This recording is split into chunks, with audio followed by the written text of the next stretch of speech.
이 시간 오전에 함께 보실 말씀은 출애굽기 32장 25절에서 29절까지 말씀을 보겠습니다. 출애굽기 32장 25절에서 29절까지 말씀입니다.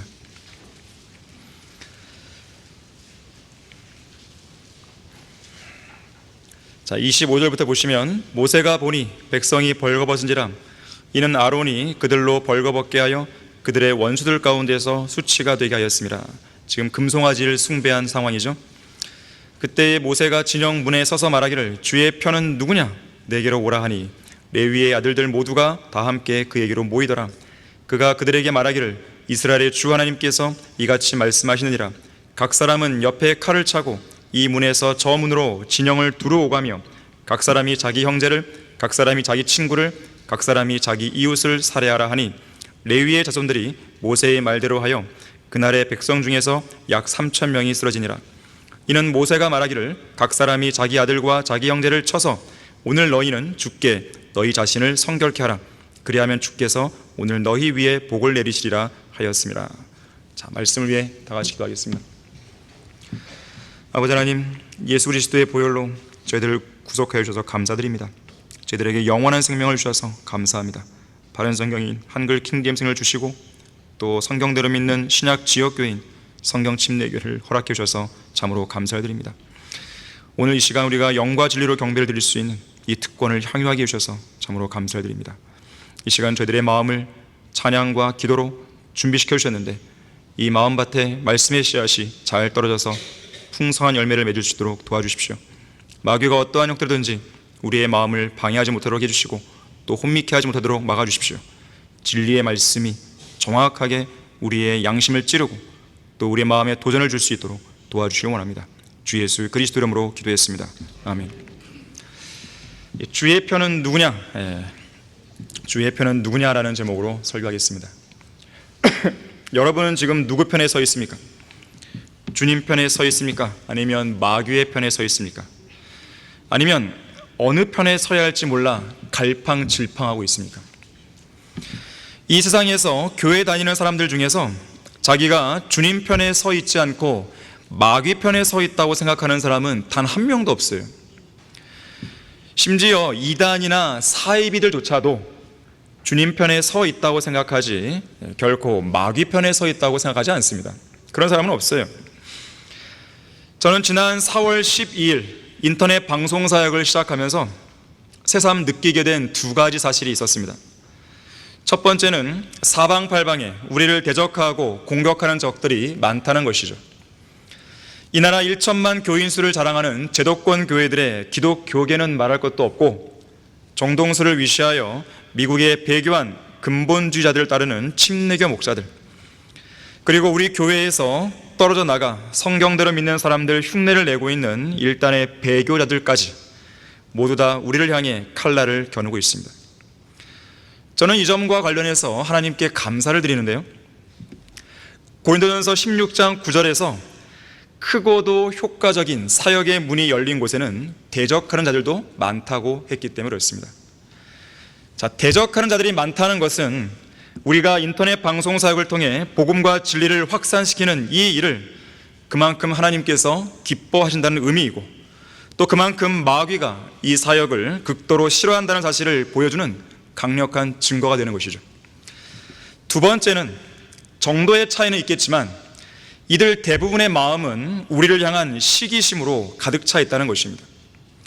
그런 시기심 속에서 짝퉁 성경들을 만들어 놓고는 어떻게 해서든지 우리가 믿음과 실행의 최종 권위로 삼고 있는 한글 킹제임스 성경의 우수성과 권위와 위상을 떨어뜨리려 하고 있고 또 하나님께서 친히 높이신 한글 킹제임스 성경의 독보적인 자리를 강탈해서 절대적인 최종 권위에 대한 믿음을 무력화시키고 상대화시키려 하는 데 있습니다.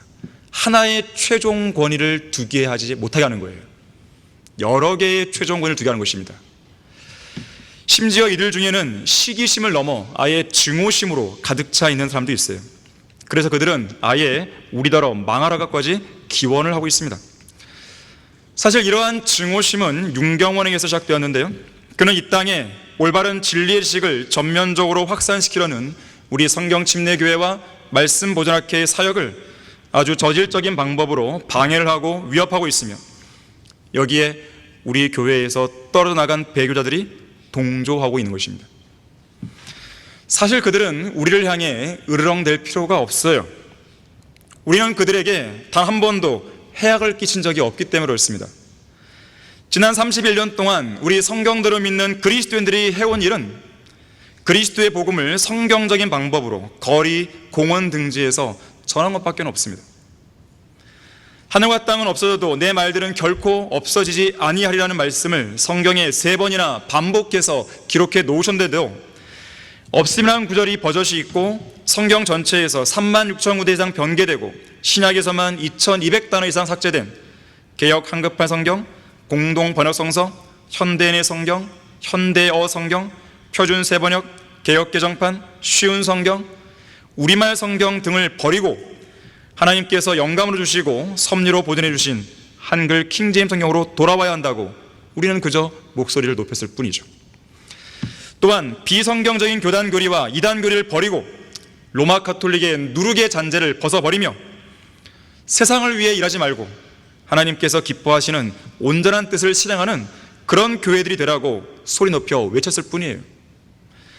특히 한글 킹제임스 성경과 개역 성경을 짜깁기 해서 만든 흠정역이나 한글 킹제임스 성경과 흠정역을 짜깁기 해서 만든 표준역은 정직하지 못한 번역자들의 모조품에 불과하니 속지 말라고 큰 소리쳤을 뿐입니다. 사실 그런 자들이 우리의 성경을 공격하면서 한글 킹제임스 성경에서 고쳤다고 하는 단어들이나 본문들을 보면 한글 킹제임스 성경 본문보다 더 읽기 쉽거나 더 나은 본문으로 번역된 것이 아님은 물론이거니와 의미를 더 분명하게 해주기는커녕 오히려 최악의 본문을 만들어버린 것이죠. 이미 개역성경이나 개역개정판, 흠정역에 관해서는 그들이 번역한 본문이 왜 잘못된 것인지 이송호 목사님의 저서들과 월간 성경들을 믿는 사람들의 글들을 통해서 여러 차례 성경적으로 적시해 왔습니다. 그들이 주의 깊게 안 봤을 뿐이죠. 최근에 나온 표준역에 대해서는 주장하는 것들이 너무 유치하고 수준 이하라서 일일이 반박할 필요성조차 못 느낍니다. 여러분이 잘 알고 있어야 하는 것이 있습니다. 윤경원이 유튜브 동영상을 통해서 이런 단어는 이렇게 돼야 되고 저런 단어는 저렇게 돼야 한다고 하면서 떠들어대는 내용들 대부분은 러크만 목사님의 지식에서 비롯된 것이에요. 자, 그런데 그런 지식은 그에게만 있는 것이 아니고 그가 그런 지식에 이제 막 눈을 떠서 첫 걸음마를 떼기도 훨씬 전부터 우리 성경침례교회의 웬만한 성도라면 누구나 다 알고 있는 지식들이며 또 이미 각종 성경 공부나 성경 핵심 강연을 통해서 그리고 킹제임스 성경신학교 강의실에서 꾸준히 가르쳐왔던 지식들이란 점입니다. 그 말은 어떤 뜻인지 아십니까? 한글 킹제임스 성경의 단어들 대부분이 러크만 목사님의 주석서를 통해서 이미 검증된 단어라는 뜻이에요. 그 말은. 따라서 한글 킹제임스 성의 단어들을 현재 상태 그대로 놔둬도 성경 보존의 관점에서 아무런 문제가 없습니다. 러크만 목사님의 주석서들을 가지고 한글 킹제임스 성경을 가르친데도 아무 문제가 없어요. 문제가 있었다면 계속해서 우리는 이 신학교 강의실에서 계속 문제가 나왔겠죠. 몇 년을 가르쳤는데요. 몇 사람이 또 가르쳤는데요. 자, 그런데 여기서 한 가지 주의할 점이 있어요. 자, 우리의 믿음과 실행의 최종 권위는 하나님의 말씀인 성경이죠. 그 성경 말씀의 의미를 올바르게 설명하고 주석해 놓은 러크만 주석서가 아닙니다. 주석서는 말 그대로 주석서일 뿐이죠. 성경 그 자체가 아니죠. 너무 주석서에 얽매인 나머지 러크만 주석서에 나오는 설명 하나하나에 성경 단어를 억지로 끼워 맞춰 번역하게 되면 그거는 성경 말씀이 아니라 성경 단어 해설집이 되는 것이죠. 지금 윤경원이 하고 있는 짓이 바로 그 짓이에요. 그리고 그 결과물이 바로 표준역입니다. 한글로 바르게 보존된 단어와 문장으로 성경이 번역되어 있으면 되는 거예요. 그리고 그 단어에 대한 설명이 필요하면 러크만 주석서를 참조해서 설명하면 되는 것이죠. 주석서가 왜 필요하겠어요? 아예 성경에다가 주석서를 다 담을 거예요? 자, 여러분은 지금 누구 편에 서 있습니까? 주님 편에 서 있습니까? 아니면 마귀의 편에 서 있습니까? 주님 편에 견고하게 서 있는 성도는 어떤 마귀의 계략과 미혹에도 혼란스러워하거나 흔들리지 않는다는 것을 기억하셔야 됩니다. 자, 주의 편은 누구인가? 첫 번째로 하나님께서는 주의 편이든 마귀의 편이든 어느 한쪽을 선택하라고 우리에게 명령하십니다. 선택해야 돼요. 왜 선택을 되는 것인가? 여기는 중립지대가 없어요. 중간지대가 없습니다. 가타부타 어느 한쪽만 선택할 수 있을 뿐이에요. 여러분도 다 아시다시피 우리 한글 킹제임스 서문은 이렇게 시작하고 있어요. 여러분, 서문조차도요 비교가 안 됩니다. 표준역이나 흥정역의 서문을 보세요. 거기들이 그때 만들었다고 하는 거예요. 윤경원이는 아예 자기 간증만 수두룩 써놨어요. 그게 무슨 서문이에요? 자기 자랑이죠. 그게 성경인가요? 한글 킹제임스 서문은 이렇게 시작합니다. 잘 들으셔야 됩니다. 우리 그리스도인들은 치열한 영적 전쟁을 치르며 산다. 이 전쟁은 창세기 3장에서 시작하여 지금에 이르고 있으며 요한계시록 20장에 이르러서야 끝날 것이다. 이 전쟁은 두 진영으로 나뉘어 싸우는 것인데 하나님의 진영과 사탄의 진영이다. 하나님의 진영은 성령께서 주관하시고 사탄의 진영은 사탄이 주관한다. 예수 그리스도의 복음을 듣고 성령으로 거듭난 사람은 하나님의 나라에 속하고 그 복음을 거부하여 거듭나지 못한 사람은 세상에 속한다. 여기에는 중립제도 없고 예외도 없다. 또 거듭난 사람들도 좀 더 정선하면 성경을 믿고 그 권위를 인정하는 사람들과 성경을 믿지 않는 사람들로 구분된다. 성경을 믿지 않으면서 말로만 믿는다고 하는 사람들은 후자에 속한다. 하나님의 말씀은 예수 그리스도의 계시인데 이 계시는 먼저 복음을 통해서 하나님의 자녀를 낳으며 이 복음은 믿는 모든 사람을 구원에 이르게 하는 하나님의 능력이 된다. 그러므로 이 영적 전쟁에서 사탄이 주로 파괴의 목표로 삼는 것은 성경의 원문이요 또 그 나라의 언어로 된 성경이다. 성경은 성도의 믿음과 실행에 있어서 하나님의 권위이며 그 권위는 절대적이고 최종적인 권위이기 때문에 잘 보십시오. 사탄은 이 권위를 혼란시키고 이 권위를 격화시키기 위해서라면 수단과 방법을 가리지 않는다. 자, 정동수와 윤경원이 하고 있는 짓이 바로 이런 일이에요. 여러분의 손에서 한 권의 절대적인 그 권위를 빼앗으려는 것입니다. 상대화시켜버리는 것이에요. 이 성경도 괜찮고 저 성경도 괜찮습니다. 상대화시켜버리는 거예요. 이건 마귀가 하는 짓입니다. 자, 기원전 1427년경 여호수아는 마지막 고별사에서 이스라엘 백성들을 향해 이렇게 당부했습니다. 자, 다 같이 여호수아 24장 14절 15절 찾아보겠습니다. 여호수아 24장 마지막 장이죠. 14절과 15절을 보십시오.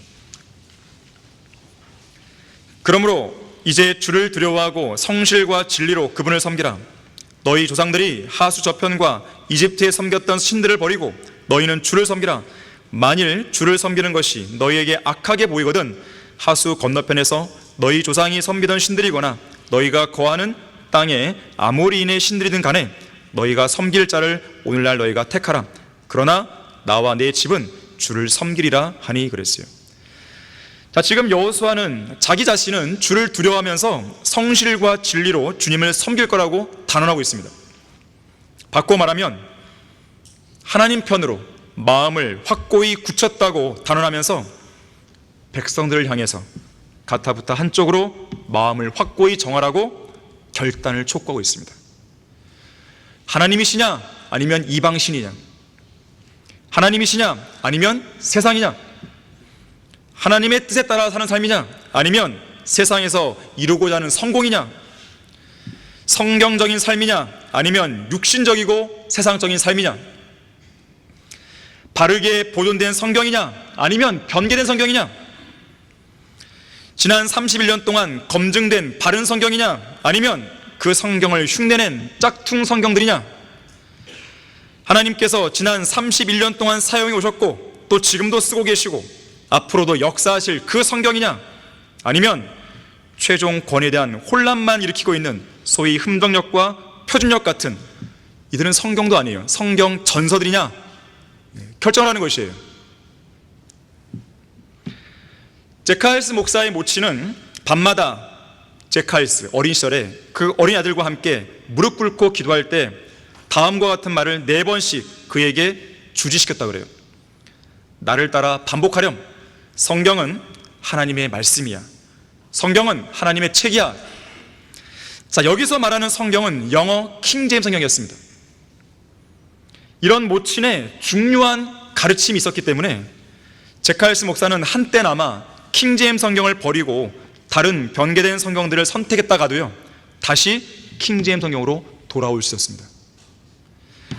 D.L. 무디는 세대적 전천년주의자로서 오직 한 가지 성경, 곧 킹제임스 성경만을 사용했습니다. 그러던 중 1884년에 성경 변개자 웨스트코트와 홀트가 편집한 헬라어 사본에 맞춘 영어 개역 역본 리바이즈드 버전 RV가 나왔을 때요, 당시 언론으로부터 호평을 받아 상당수의 사람들이 그것을 사용했음에도 불구하고 무디는 그 변개된 성경을 거들떠보지도 않았습니다. D.L. 무디의 사역을 이어받은 R.A. 토레이도 마찬가지였어요. 보지도 않았어요. 쓰레기임을 판단한 거예요. 러크만 목사님이 존경했던 설교자 토마스 드윗 탈마지가 있습니다. 토마스 드윗 탈마지도 이런 사람들과 동일한 자세를 취했어요. 한 번 이렇게 말했습니다. 잘 들어보십시오. 자, 이제 편을 가릅시다. 편을 가르자는 거예요. 성경을 믿지 않고 성경에서 이것이 잘못되었네, 저것이 틀렸네 하는 당신들은 저쪽으로 옮겨가시오. 당신들은 마귀가 쥐어주는 총이나 들고 싸우시오.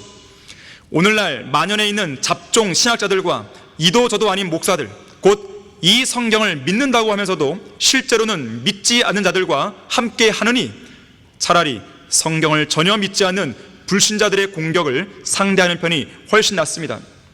나는 내가 들고 있는 이 영어 킹제임스 성경이 완전한 성경이라고 믿고 있어. 이 설교에 덧붙여서 러크만 목사님은 이렇게 말했어요. 당신은 당신이 따르고 싶은 사람들을 따르라.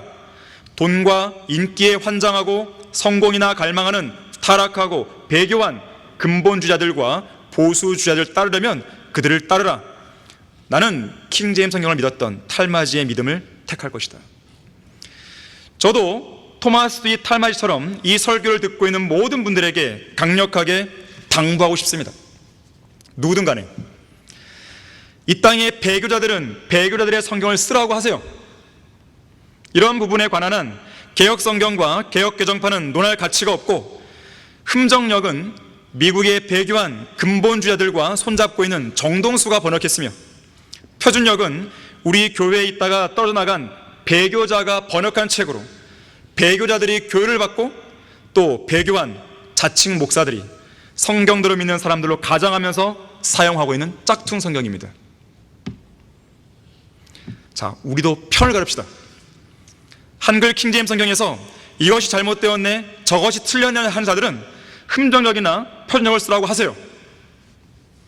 저는 그런 배교자들이 어떤 성경을 쓰는지 관심 없습니다. 마귀가 배교자들의 손에 쥐어준 짝퉁 성경을 가지고 싸우러 가십시오.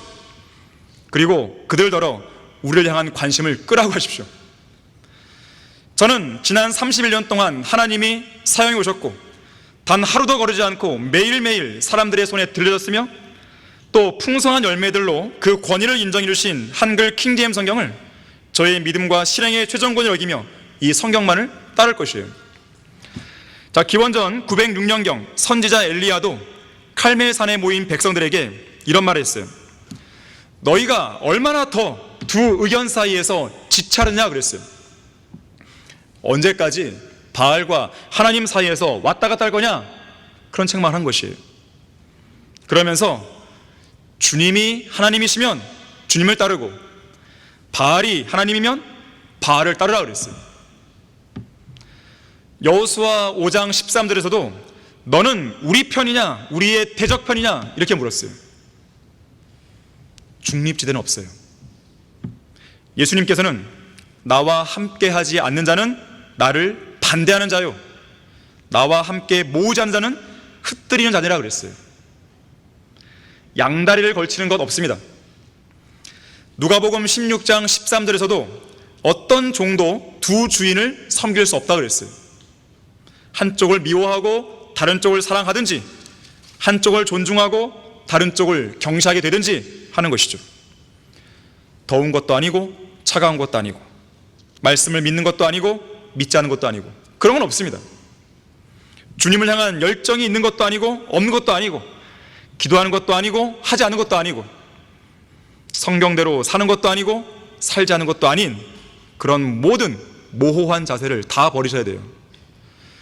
이것도 아니고 저것도 아닌 그런 두 마음을 품은 자들을 하나님은 싫어하십니다. 과거에 김태철이라는 사람이 있어요. 김태철. 김태철은 저도 최근에 한 사실이지만 한동안 우리 교회에 있으면서도요, 한글 킹제임스 성경과 정동수의 흠전역을 같이 본 사람이에요. 뭐하러 그러면 이 교회에 앉아있죠? 결국 떨어져 나가잖아요. 여러분 아직까지도 한글 킹제임스 성경과 개혁성을 같이 봅니까? 뭐하러 그러고 있죠? 그럼 뭐하러 이 교회에 앉아있죠? 그런 사람은? 빨리 나가는 게 좋죠. 예. 정신을 바짝 차리고 한 편을 택하든지 결단을 봐야죠. 언제까지 그러고 있냐 이거예요. 한글 킹제임스 성경이 하나님의 성경이면 이 성경을 쓰는 것이고, 그렇지 않으면 그 성경을 써야 되는 것이죠. 결정하는 것이죠. 이것도 저것도 아닌 그런 건 없습니다. 주님이 보실 때 이것도 아니고 저것도 아니고 하나님은 싫어하세요. 그런 사람들이 누구예요? 미지근한 사람들입니다. 뜨겁든지 차갑든지 하라는 것이죠. 차라리 차가우면 하나님께서 아예 징계를 하셔서 돌이키시겠죠. 미지근하면 이것도 아니고 저것도 아니고 그런 것은 버리셔야 됩니다. 그것이 하나님께서 가장 싫어하시는 거예요. 토할 정도로 속을 막 울렁거리게 만드는 것이죠. 그런 사람은 마귀가 즉시 와서요, 그 사람을 채가버립니다. 그냥 지금 안 채가면 내일 채가버리는 거예요. 자, 주의 편은 누구인가? 두 번째로요, 마귀의 편에 선 사람들은 항상 시기와 증오로 가득 차 있습니다. 그들이 사역하는 동기가 다 여기에 있어요. 시기와 증오심이에요. 그들이 변개된 성경을 펴내는 것도 마찬가지예요. 그들이 짝퉁 성경을 펴내는 것도 마찬가지예요. 그들의 마음속에는 시기와 증오심이 있는 거예요. 우리 다 같이 사도행전 13장을 보겠습니다.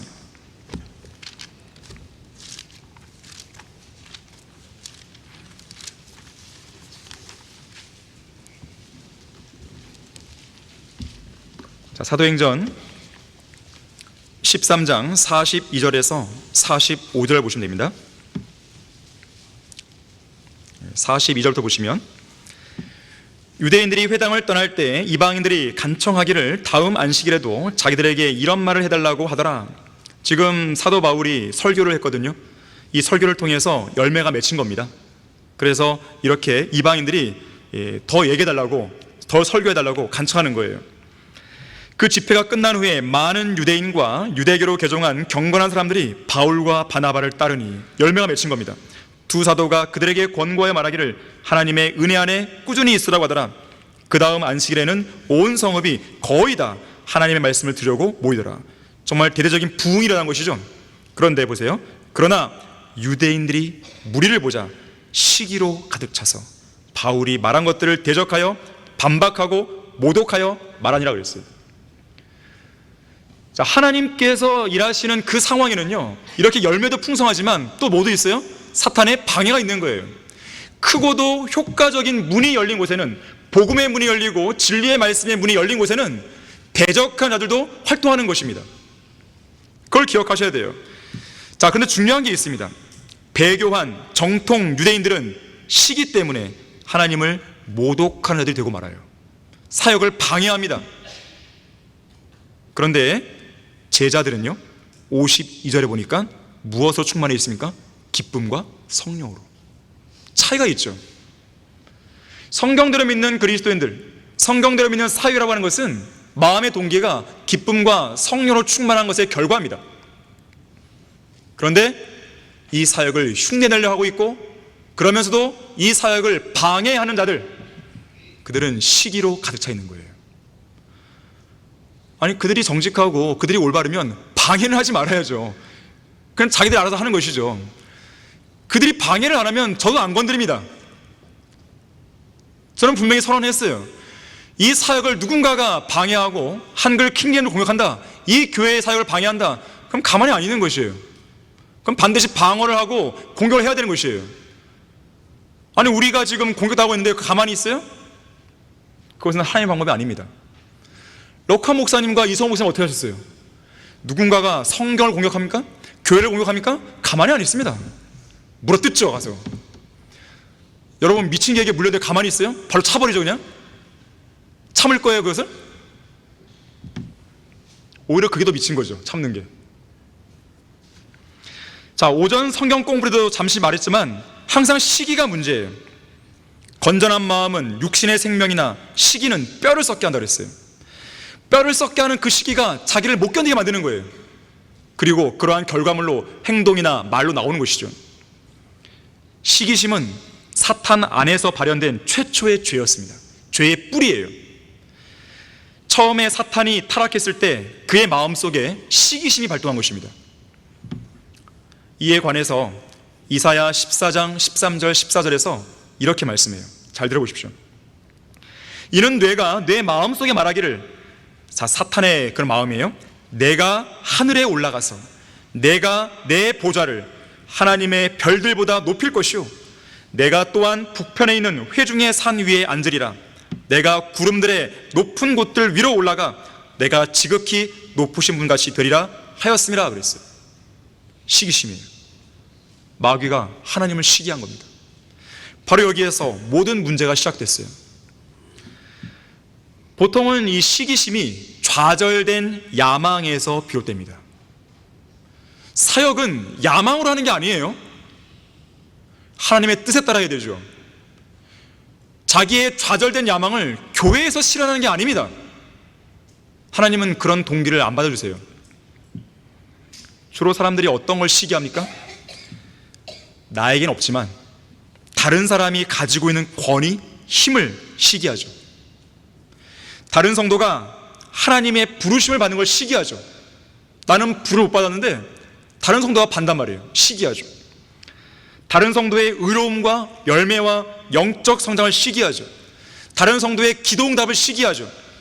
다른 성도가 하나님과 함께하는 풍성한 교제를 시기하죠. 다른 사람이 가진 돈과 재능과 은사를 시기하죠. 바로 그 시기심이 그 사람을 망치는 거예요. 카인은 시기로 인해서 동생을 죽였어요. 사울도 시기 때문에 다윗을 죽이려 했죠. 헤롯 역시나 유대인의 왕으로 태어나신 예수님을 시기해서 그분을 죽이려 했죠.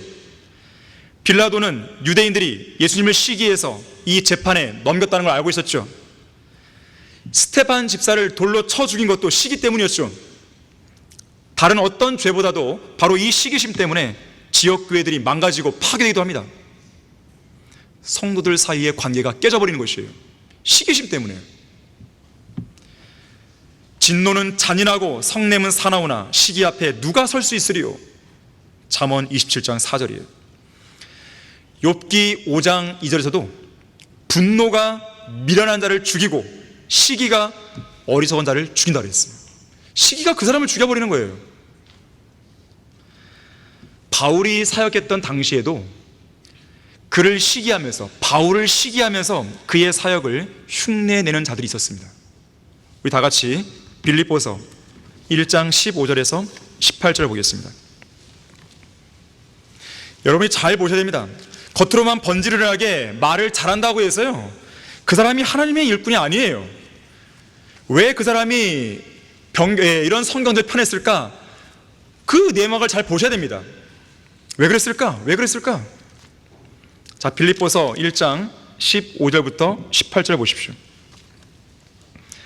어떤 사람들은 심지어 시기와 다툼으로 그리스도를 전파하며, 예수님을 전파하는데 시기와 다툼을 전합니다. 이런 사람도 있는 거예요. 선한 뜻에서 어떤 사람들은 선한 뜻에 전파하니 저들이 누구예요? 시기와 다툼으로 그리스도를 전파하는 자들이죠. 저들은 나의 갇힘에, 지금 사도 바울이 로마 감옥에 갇혀 있잖아요. 고난이 더하여질 줄로 짐작하여 순수하지 못하게 다툼으로 그리스도를 전파하나, 마치 경쟁하듯이 다투듯이 사역을 하고 있는 거예요. 이들이 누구입니까? 선한 뜻에서 그리스도를 전파하는 사람들이죠. 내가 복음을 지키려고 세우심을 받은 줄 알고 사랑으로 전하니라. 그러면 무엇이냐? 가식으로나 진실로나 무슨 방법을 하든지 전파되는 것은 그리스도니 이것으로 내가 기뻐하며 앞으로도 기뻐하리라. 자, 바울의 사역을 시기했던 사람들은 바울을 미워했습니다. 바울에게 있는 능력, 은사, 영향력, 사도로서의 영적 권위, 풍성한 열매, 시기한 것이에요, 이것들을. 그래서 이들은 감옥에 갇힌 이 바울이 사역을 수행함에 있어서 자유롭지 못한 그런 상황에 직면하자 이런 기회를 잡은 거예요. 이런 기회를 이용하려고 하는 것이죠. 이런 기회를 자기들의 사역에 유리한 방향으로 끌고 올려가는 것이에요. 그래서 이들은 이런 식으로 생각한 것이에요. 복음을 전파하고 그리스도를 전파하는 데 있어서 바울이 했다면 우리도 할 수 있어. 아니, 우리가 바울보다 더 잘할 수 있을 거야. 더 잘해야 돼.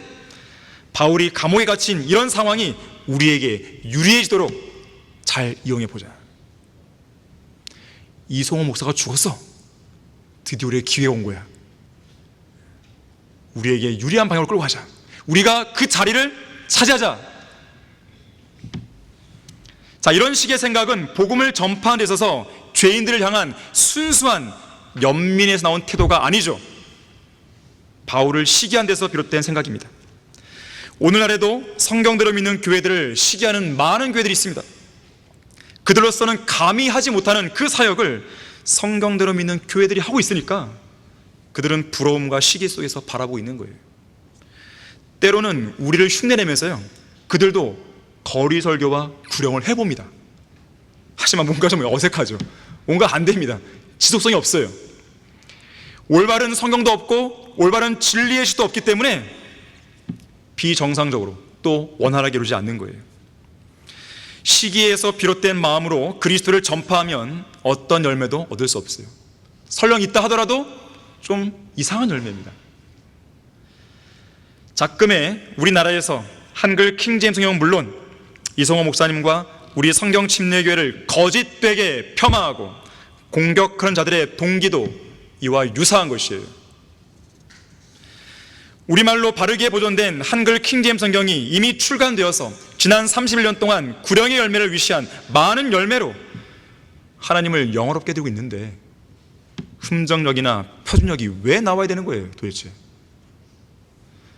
근본적인 원인은 다름 아닌 시기심입니다. 시기심에 사로잡혀 있는 정동수는 바르게 보존된 성경을 이 땅에 정착하고 확산하는 일에 관심 있는 사람이 아니에요. 그가 있다면 개혁성을 써도 됩니다, 이러면 안 할 거예요. 변개된 게 뻔히 아는데 왜 그거를 그대로 인정하냐 이거예요.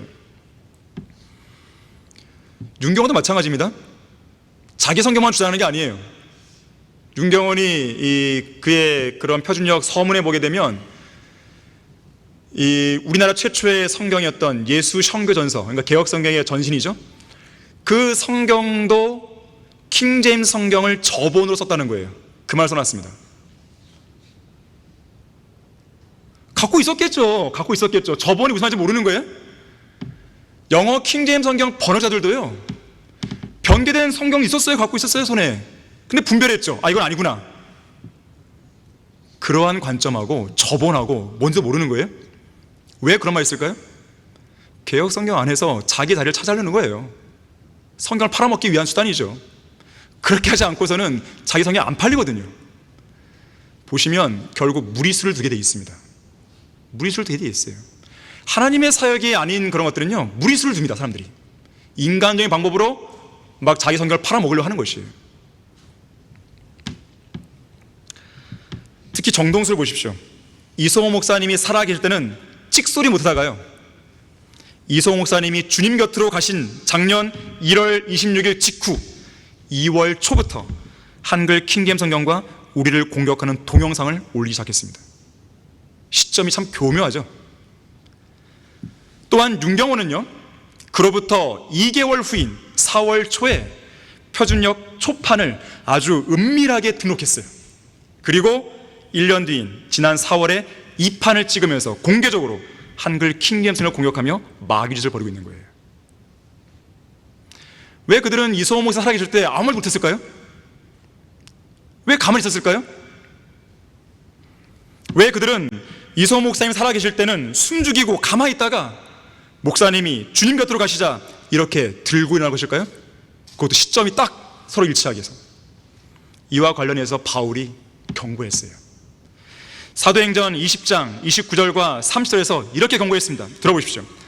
또 내가 이것을 아노니 내가 떠난 후에 흉악한 이리들이 너희 가운데로 들어와서 양떼를 아끼지 않을 것이며 또한 너희 가운데서도 사람들이 일어나서 왜곡된 것을 말하여 제자들을 끌어내어 자기들을 쫓게 할 것이라. 이미 나온 경고예요. 우리도 다 예상했어요. 다 예상했어요. 예상 못한 문제가 아니에요. 자, 미국 LA의 김경환은 이성호 목사님의 아들 이국건 형제를 내세워서 말씀 보존학회 사역을 망가뜨리고 하고 있죠. 또 한때 김경환과 손을 잡았다가 지금은 결별한 것으로 알려진 윤경원은 미국 펜사콜라 성경 침례교회 도노반 목사의 위세를 등에 업고 우리 말씀 보존학회 사역을 방해하고 있죠. 이런 자들의 가장 큰 문제가 무엇인지 아십니까? 교만과 시기심이에요. 요한삼서 1장 9절에서 으뜸이 되기를 좋아하여 사도 요한을 위시한 성경대로 믿는 사람들을 영접하지 않았던 디오트레페 같은 그런 자들입니다. 이들은 한결같이 이성호 목사님처럼 되고 싶어 해요. 이성호 목사님이 번역한 성경과 사역을 가로채서 자기들이 그 자리에 서고 싶어 하는 거예요. 그래서 김경환은 자기들이 한국 최초의 성경대로 믿는 사람인 것처럼 보이게 하려고 최초라는 말을 계속 강조합니다. 윤경원도 도노반 목사와의 만남과 교제를 부각시켜요. 그러면서 이성호 목사님과 러커마 목사님 간의 만남과 교제를 흉내내고 있습니다. 제 눈에 다 보이는 거죠. 그게 다 너무 똑같아요. 그의 말하는 그 보게 되면. 그런데 여러분이 기억할 거 있어요. 이 땅에 성경대로 믿는 사람들이 태어날 수 있었던 것은 러크만 목사님과 이성호 목사님 간의 아름다운 교제와 긴밀한 동역 관계 때문이었지, 이 부분에 관한 한 도노반 목사가 기여한 것은 거의 전무하다는 것이에요. 그런 도노반과 윤경호는 함께하고 있는 것이죠. 초록은 동색이요, 끼리끼리 노는 것이죠. 자, 주의 편은 누구인가? 세 번째로, 하나님께서는 주님 편에 서 있는 사람들을 위해 싸우십니다. 다 같이 여호수아 5장 13절에서 15절을 보겠습니다. 여호수아 5장 13절에서 15절을 보시면요, 지금 여리코 전투를 바로 앞두고 있는 상황이에요. 여호수아가 여리코 근방에 있었을 때 눈을 들어보니 보라, 어떤 사람이 손에 칼을 빼어들고 그를 향해 서 있는지라. 여호수아가 그 사람이 가서 말하기를 너는 우리 편이냐 우리의 대적 편이냐 하니 그가 말하기를 아니라 나는 주의 군대대장으로 지금 여기에 왔노라 하더라. 여호수아가 땅에 엎드려 경배하고 그에게 말씀드리기를 나의 주여 종에게 무엇을 말씀하시나이까 하니 주의 군대의 대장이 여호수아에게 말씀하시기를 내 발에서 신을 벗으라, 내가 서 있는 곳은 거룩함이라 하시니 여호수아가 그대로 하더라. 자, 우리는 여기서 주님 편에 서 있기 위해서 갖추어야 할 세 가지 중요한 요소를 보게 됩니다. 내가 주님 편에 서 있어야 하나님께서 내 편에 서서 싸우실 수 있는 거거든요. 자, 그렇다면 우리는 주님 편에 서 있어야 되는데 그걸 위한 세 가지 중요한 요소를 보는 거예요. 첫 번째, 영적 분별력입니다. 지금 여호수아는 너는 우리 편이냐 우리의 대적 편이냐 이 질문하고 있어요. 자, 이것은 영적 분별을 위한 좋은 질문이에요. 우리 교회를 대적하는 자들 향해 묻는 것이죠. 너는 우리 편이야 대적 편이야? 애매모호한 갈팡질팡하는 그런 상황에 묻는 것이죠. 너는 누구 편이야? 요한일서 4장 1절에 보니까 모든 영을 다 믿지 말고 그 영들이 하나님께 속해 있는지 시험하라고 그랬어요. 가장 좋은 방법은 열매입니다. 그리고 그 열매를 낳는 동기예요. 그 사람의 말이 아닙니다. 열매를 보고 판단하셔야 돼요. 여호수아는 무엇이든 당연한 것으로 받아들이지 않았습니다.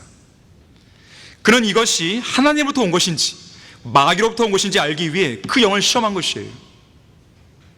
그리스도도 마찬가지입니다. 진리의 말씀을 가지고 상대방이 우리 편인지 대적인지 분간할 수 있어야 됩니다. 이러한 영적 분별력이 없으면 마귀의 공격으로부터 교회를 지켜낼 수 없어요. 두 번째는 경배와 말씀이 필요합니다. 경배와 말씀. 자, 여호수아의 질문에 이 사람이 대답하죠. 14절에서 그러면서 주의 군대대장이라고 자신의 신분을 밝힙니다. 그때 여호수아는 지체 없이 땅에 엎드려 경배했죠. 주의 군대대장은 주의 천사입니다. 주의 천사가 누구예요? 성육신하시기 이전에 예수님이 현현하셨던 방법이죠. 주의 현현아니에요. 주님이시에요. 하나님이신 거죠. 자, 이렇듯 주의 천사였기 때문에 여호수아의 경배를 받은 것입니다. 일반 천사였다면 경배를 받으면 안 되죠. 영적 전쟁에서 중요한 것은 전쟁을 주관하시고 수행하시는 하나님을 신뢰하는 것입니다. 주님을 신뢰하기 위해서는 주님 한 분만으로 마음이 가득 채워져야 돼요. 자, 우리는 경배의 정의를 내릴 때 어떻게 정의를 내려요? 하나님 한 분만으로 가득 채우는 것이다. 이게 경배 아니에요. 전쟁에서 이기려면 하나님을 신뢰해야 돼요. 하나님을 신뢰하는 것은 주님 한 분만으로 마음을 채워야 됩니다. 주님 한 분만 바라보셔야 돼요. 바로 그것이 경배예요, 결국에는. 그런데 이 경배의 핵심은 뭐예요? 말씀이죠. 오늘날 성도들은 영과 진리로 경배를 드립니다. 경배할 때 그분의 말씀을 기다리죠. 바라보죠. 그래서 예배의 핵심은 설교예요.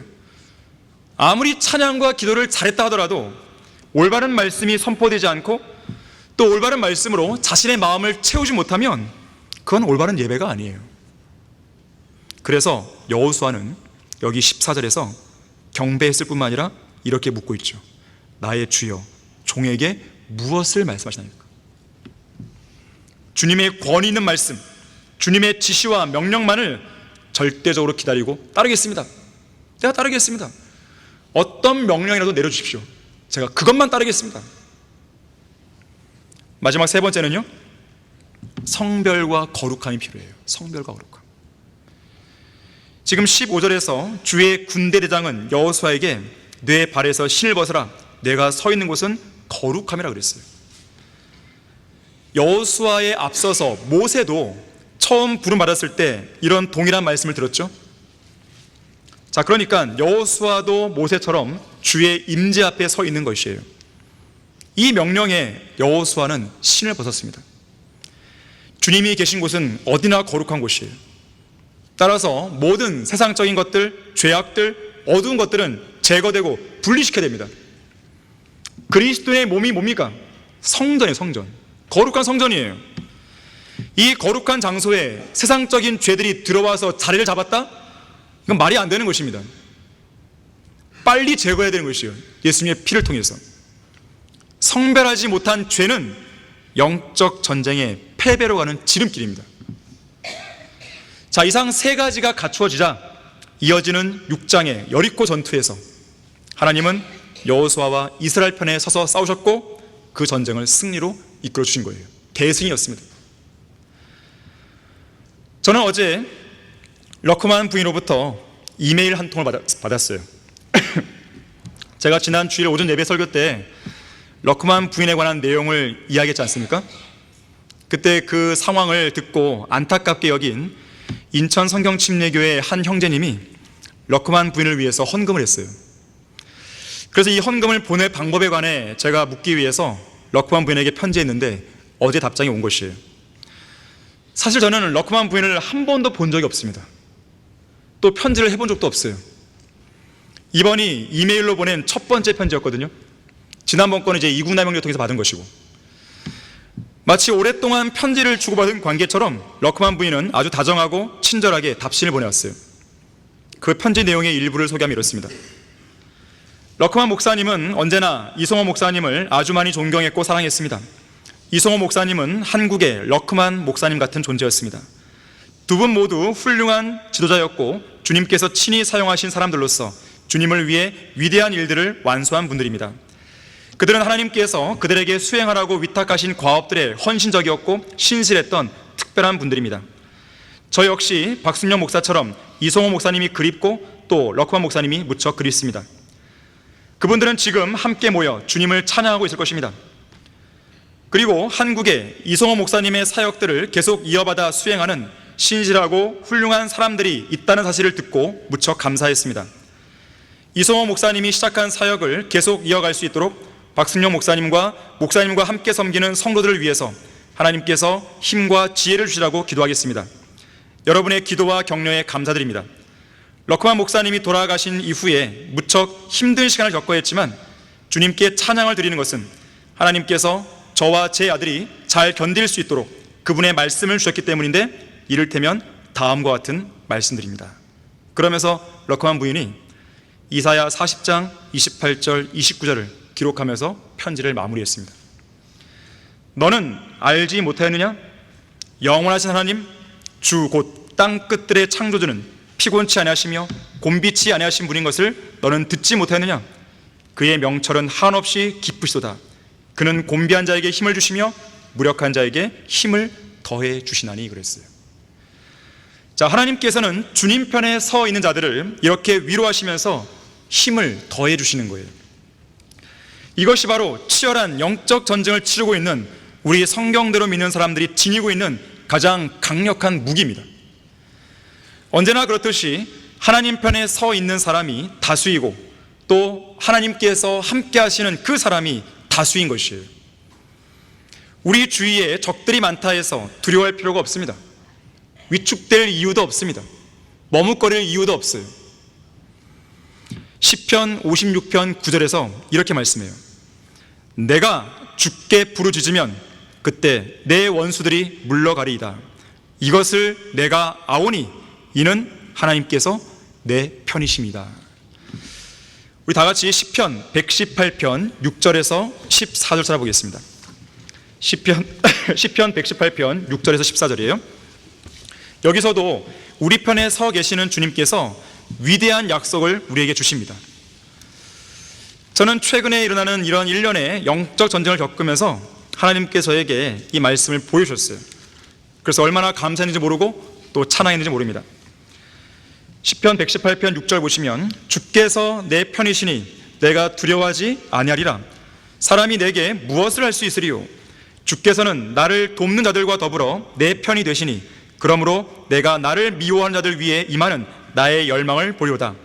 사람에게 신뢰를 두기보다 주를 신뢰하는 것이 나으며 통치자들에게 신뢰를 두기보다 주를 신뢰하는 것이 낫도다. 모든 민족들이 나를 애워쌌으나 주의 이름으로 내가 그들을 멸하리라. 그들이 나를 애워싸고 정녕 그들이 나를 애워쌌으나 주의 이름으로 내가 그들을 멸하리라. 그들이 벌떼와 같이 나를 애워쌌어도 가시덤불에 불같이 소멸되나니 주의 이름으로 내가 그들을 멸할 것임이라. 내가 나를 심히 밀쳐 넘어뜨리려 하였으나 주께서 나를 도우셨도다. 주는 나의 힘이요 노래이며 나의 구원이 되셨도다. 자, 결론을 맺겠습니다. 러크만 목사님은 깃털이 같은 새들끼리 함께 모인다고 종종 말했어요. 유유상종이죠. 이성호 목사님은 쓰레기들은 모두 모아져서 쓰레기 하치장에 버려진다고 그랬어요. 여러분은 주님 편에 서 있습니까? 아니면 마귀의 편에 서 있습니까? 여러분의 마음은 주님 편으로 확고하게 마음이 정해져 있습니까? 아니면 이런저런 이유로 인해서 마음이 혼란 속에 놓여 있습니까? 어떤 설교자가 이렇게 말했어요. 하나님의 편에 서기 위해서는 거룩해야 합니다. 주님께서는 순결하시고 거룩하시며 악을 미워하시는 하나님이기 때문입니다.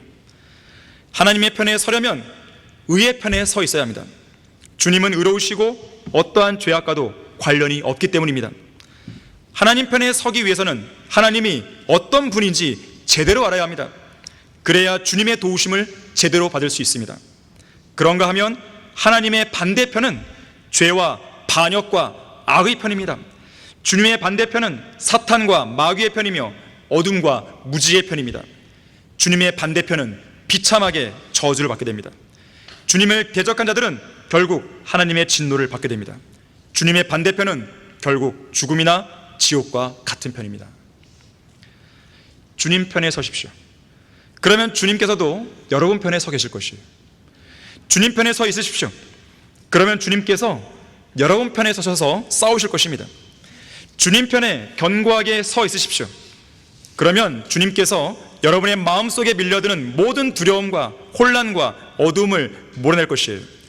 주님께서 여러분의 연약해진 마음에 힘을 주시고 도움을 주실 것입니다. 여러분을 공격하는 원수가 대적이 누구랄지라도 물리쳐 주시는 것이에요. 하나님은 우리의 피난처요 힘이시며 고난 중에 나타나시는 도움이라고 시편 46편 1절에서 말씀하고 있습니다. 우리 마지막으로 이사야 40장 30절과 31절을 찾아보겠습니다.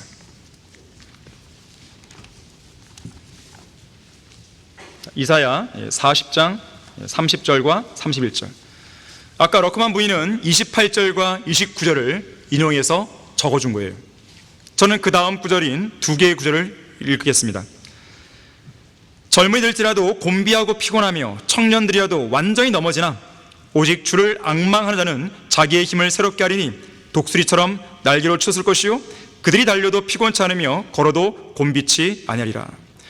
자, 하나님을 앙망한다는 것은 우리의 힘의 근원이신 주 하나님을 바라보는 것이에요. 오직 하나님을 향해 우리의 시선을 고정하는 것입니다. 그냥 바라만 보는 것이 아니라 간절한 기다림 속에서 바라보는 거예요. 주님만 신뢰하는 가운데 기다리는 것이에요. 이것은 절대적인 의뢰이고 전폭적인 신뢰입니다. 온전한 믿음으로 하나님께 기도하며 기다리는 것이고 하나님의 약속의 말씀을 붙잡으며 소망 가운데 기다리는 것이에요. 이것은 거룩한 기대이고 그러한 기다림은 하나님을 향한 동경이요 사무치는 그리움이에요. 하나님을 향한 간절한 사랑이죠. 항상 주님 편에 서 있으면서 여러분 편에서 일하시고 싸우시고 도우시는 전능하신 하나님의 능력을 경험하는 여러분 모두가 되기를 기도하겠습니다. 자, 다 같이 기도하겠습니다. 감사하신 아버지 하나님, 작금에 일어나는 여러 가지 영적 전쟁들이 때로는 우리의 마음을 압박하고 때로는 위협하고 때로는 혼란을 주고 때로는 실족시키기도 합니다. 하지만 주님 편에 우리가 서 있다면 그러한 일들은 절대로 우리 안에 일어나지 않습니다. 오늘 설교를 들은 우리 모든 성도들이 다시 한번 경각심을 갖게 해주시고 또 깨어있게 해주시며 자신이 누구 편에 서 있는지를 점검하고 혹이라도 주님 편에서 벗어나 있었다면 오늘 설교를 계기로 해서 다시 주님 편에 굳게 서서 믿음의 선한 싸움을 이어나갈 수 있도록 도와주십시오. 주 예수 그리스도 이름으로 기도했습니다. 아멘.